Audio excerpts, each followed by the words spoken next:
This is Out Loud and Laughing. Hi, Brian.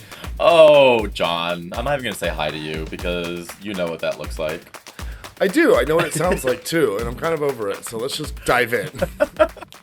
Let's just dive into all things negativity today. How are you, Speaking John? in, speaking in negative, no, actually, I'm doing really well. I Oh, I have an entire patio garden off my balcony, and mm, I call it my rescue garden, and it's okay. all like things that I've propagated and planted, and they're like doing really well, and they bring me joy, and that's kind of what my life looks like right now, which I'm actually not going to complain about.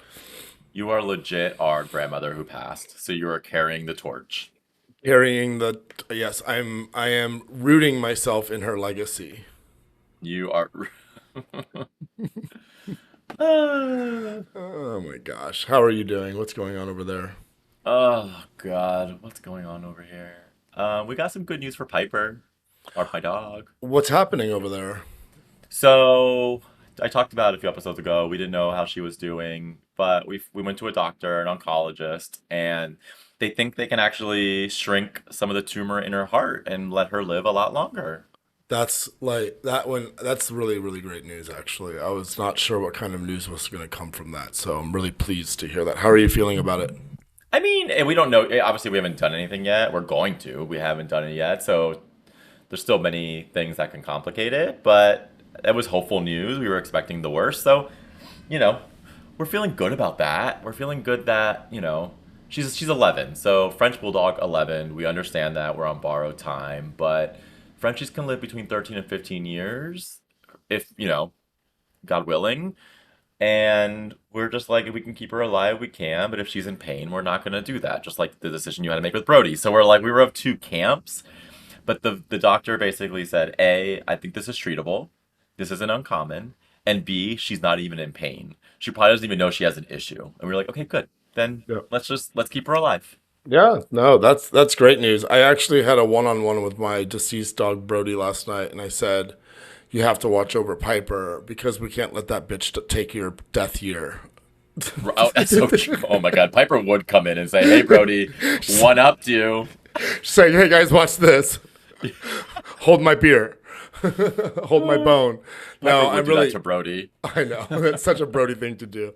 I mean, a Piper thing to do. No, I'm actually really relieved to hear that that there's hope there, and that always is. It's a good way to live for another day is with a little bit of hope. Yeah, so Piper will be alive in 2025. Knock on wood. I don't know. With everything going on, are we going to be alive in 2025, John? I don't know. It's been a long journey leading up till now, but if this is the way it ends, at least we look good. I know. Being gay in 2025 right now is just weird. How it's I want to unpack that with you. I don't think you and I have even had this conversation together ourselves, but it makes me think about sort of my own personal journey outside of the already all encapsulating journey of gay people in our world, and like how I thought it would look a little differently than how it looks today. Okay. Maybe it's just because I'm impatient, but I truly thought that we'd be a lot further along as a society. That it still wouldn't carry its gross stigmas, the stigmas of still fear of like not being accepted, things like that. Like I'm surprised that those things still exist. How do you feel about it? I feel the same. I feel like there's a world where there's still a big group of people who don't want to accept us because they lean into, well, they don't lean into, they use religion as a way to make decisions for them, and as a result they alienate our community. So I don't know. I think I completely agree. I want to believe we're supposed to be a lot further than we are today, but it feels like every time we take one really big step forward, we take like two backwards. So I feel like we shouldn't have to be walking in fear, and we still do a little bit. So, like, my question to you, because I would love to hear this, is like, as a gay man in 2025, what's like the one thing that scares you the most? That's a really good question. I'd be curious to hear yours as well. So while I formulate my response, I'm going to be throwing it back over to you. But I think, my biggest fear, some of my biggest fears have not come true, right? Like Okay. my family has accepted me. Nothing, I've not been assaulted. I've not yet. But my biggest fear is like being out on a date or being out in public and holding my partner's hand or touching the small of their back somewhere and getting accosted. I think it would Mm, really trigger a lot of my shame, even if it was just verbally. I think that would incite the same amount of trauma in my body as would something physical, just for that feeling of being exploited and just embarrassed. yeah. Just doesn't feel fair. I think you have a lot more to risk though, because it's really just me, myself, and I. You've got the kids and Adam, but not to guide your answer. I'm curious, what are your personal fears as a gay man in 2025? No, I mean that wasn't my answer, right? Like I have thick skin now, so 'cause that's just how you and I just have had to be, kind of growing up gay from high school all the way to now. So I'm not really worried about myself, right? Or even my own safety. Like whatever happens to me happens to me.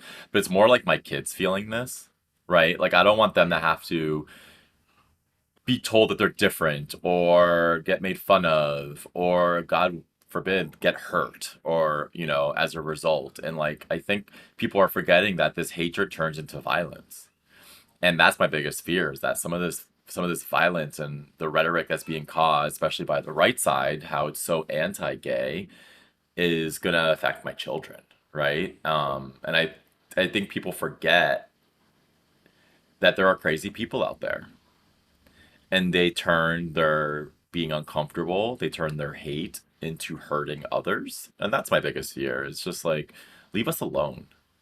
And I fear that maybe we won't be left alone. And how do I protect my family from that? And the question is, I can only protect them so much. And I think that's my fear. I can't 100% protect them unless I keep them in a bubble. And that's not good either.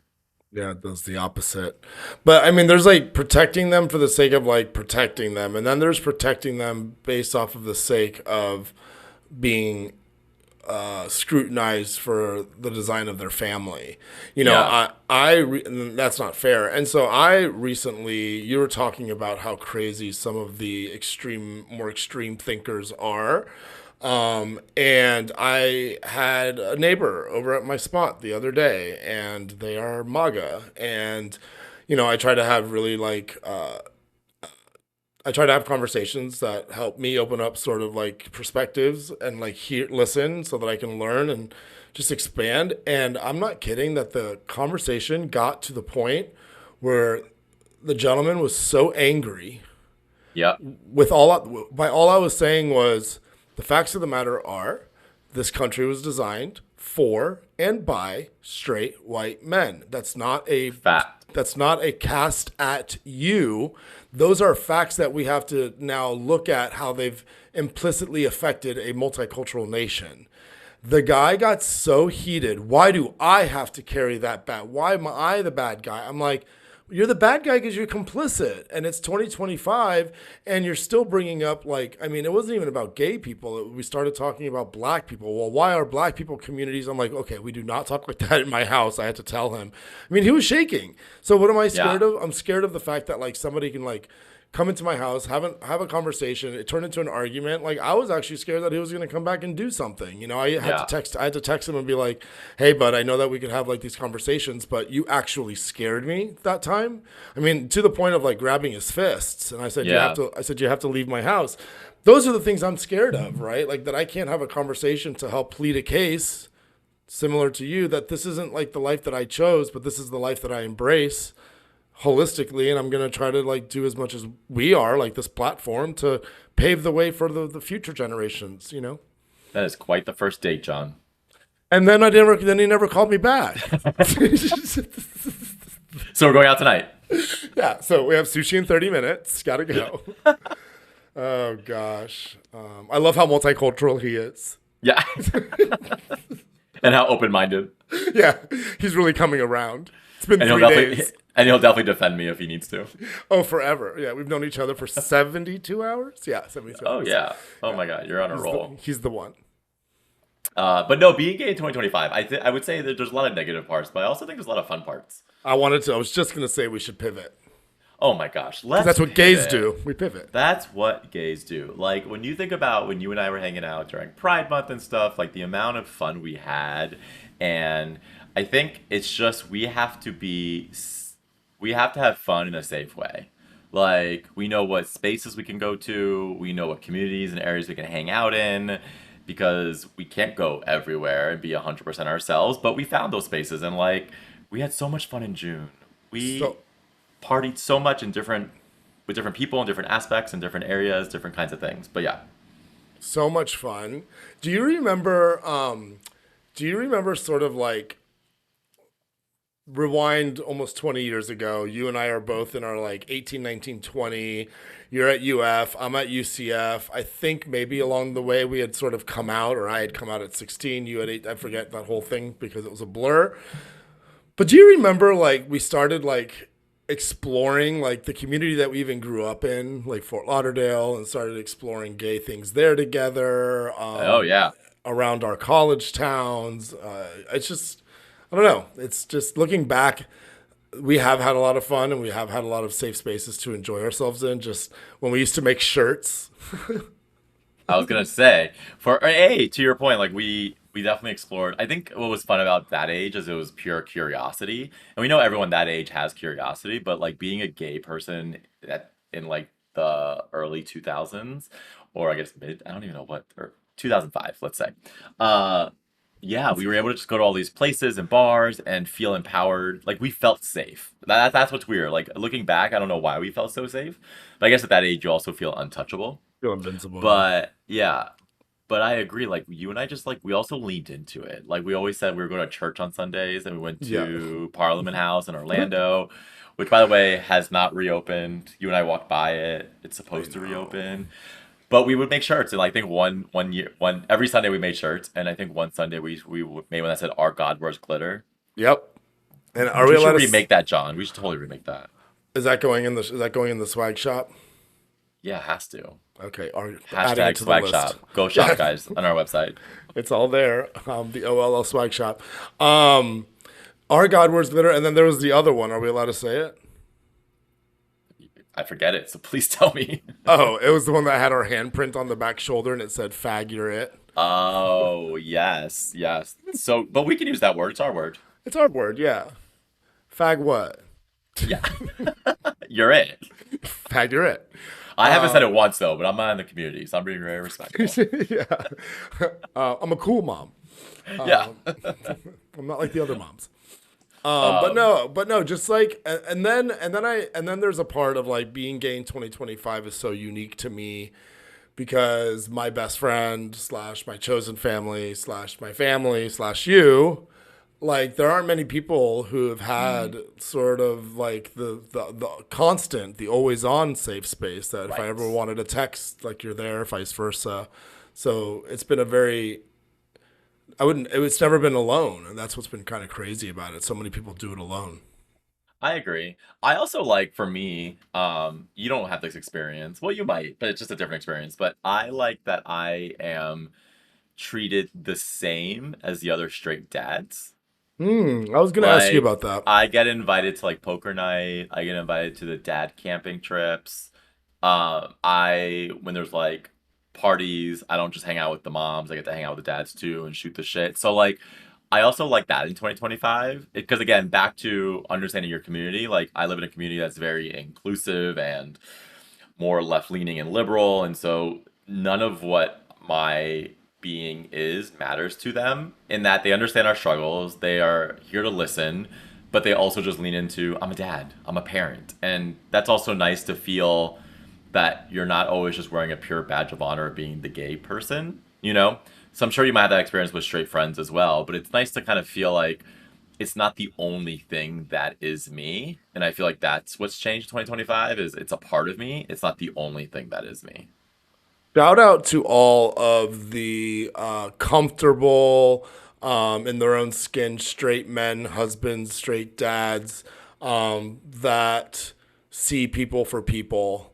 I have those people in my world too. And as a matter of fact, they're among my favorite people because Yes. they not only can take a joke the best, but Lord, can they take a no? I'm just kidding. No, they take jokes and just like that, right? Like that would elicit like a lot of humor because for some reason all men are 3 years old, Right. regardless of regardless of your orientation, and any dick joke is funny. So Love a good tick joke. yeah, I love a good dick joke.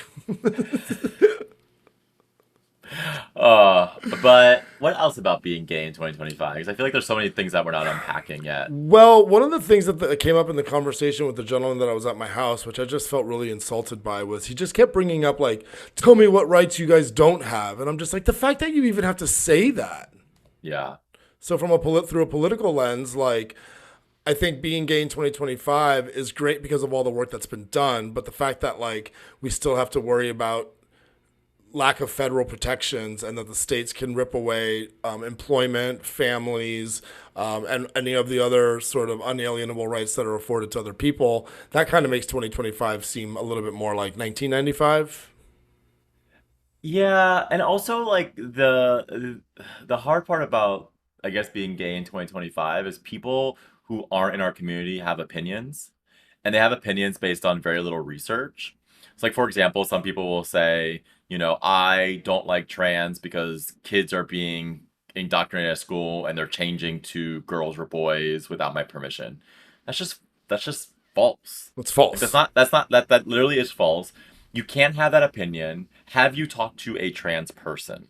Right? And so I do think that there's a world where like that's where it gets a little bit harder for us in this kind of era is like you can't say you want to vote against us, not give us rights, have an opinion that's anti us, but not take the time to understand us. Now, if you take the time and understand, sit down and talk to a trans person 101 for an hour, and then have an opinion, then I want to understand that a little bit more because you have at least engaged in the community. But if you're watching news and they're taking one example that's literally 0.5% of an entire community, like trans in sports, as an example. Do you know trans in sports? There's like 7 people. This whole thing up in arms because of 7 people Yeah. who are in sports. Please tell me why we are the right leaning people are so leaned into anti-trans and we don't want them changing and they're taking over our sports. It's 7 people, John. Seven But people. Yeah. but they lean into that one example and all of a sudden it becomes a way bigger thing. 7 people and the now canceled Lily Tomlin, or Tom, whatever her name is, from TikTok. Do you know who I'm talking about? The bathroom selfie girl at Yeah, Disney yeah, World. yeah. Uh-huh. But that's another example there because he's a straight man apparently, doesn't identify as trans, and literally hopped on a bandwagon and purposefully created this character Yeah. that really shined a bad light on the Mm-hmm. trans community. He acted abysmal every time he interacted with somebody, every time he was misgendered. He would make them feel awful. I think in this whole journey of life, like if somebody says something that doesn't seem like it comes from a place of malintent, like we're allowed to correct people kindly. Like we just live in this world where I feel like people have a hard time accepting things that they're unsure of, and instead of either not have forming an opinion whatsoever, they go the complete opposite and they start regulating what can and can't be right because their Yeah. brains can't process unless it feels safe, and for some reason that is part of it, and I'm really sorry for them for that. But anyhow, I It's true. digress. But the one good thing about being gay in 2025 for anyone that is out there and enjoying their bodies and enjoying other people's bodies is HIV is no longer super scary anymore. And there's so many precautions to not get it. And I think that's actually something to be proud of in our community, right? Is we've always been a sex positive community, but we've always lived in fear because of disease. And I feel like our community's overcome that a little bit over the last few years, which is actually kind of exciting too. I've always been jealous of the girls in high school who had to take birth control, and now I get to take PrEP, so I feel like I'm 16 again, really. Every single day, just pop a pill or put it in your smoothie. I told my sister I was taking PrEP. She goes, you have HIV? And I'm like, Carolyn, you can't be on PrEP and have HIV. I was like, it's the preventative version. And then here's a one to good send off about PrEP in 2025. I was getting my prescription filled, which they really should just change it to PrEP prescription, but I digress. And I was at Publix doing it, and the Pharmacist is like, what is it? And I'm like, prep. And she's like, what is it? And I'm like, prep. And then my phone rang, and then she's like, what is it? And I was like, prep. And I'm like saying it louder and louder and louder, and I'm so embarrassed. And like finally I'm like to the guy, I'm like, can you help her? I was like, this is a drug that I take to keep myself like safe sexually, and I really don't want to like have them hear me over in produce. You know what I mean? Because then it's going to give away why I have all these zucchinis, and now we're just embarrassed. And that, my friends, is what being gay is in 2025. Oh, what was it? Prep. All right, Bryan. Go prep. I'll see you later. Yeah, bye. This was Out Loud and Laughing. We're available everywhere you get your podcasts: Spotify, Apple, YouTube, iHeart, or wherever.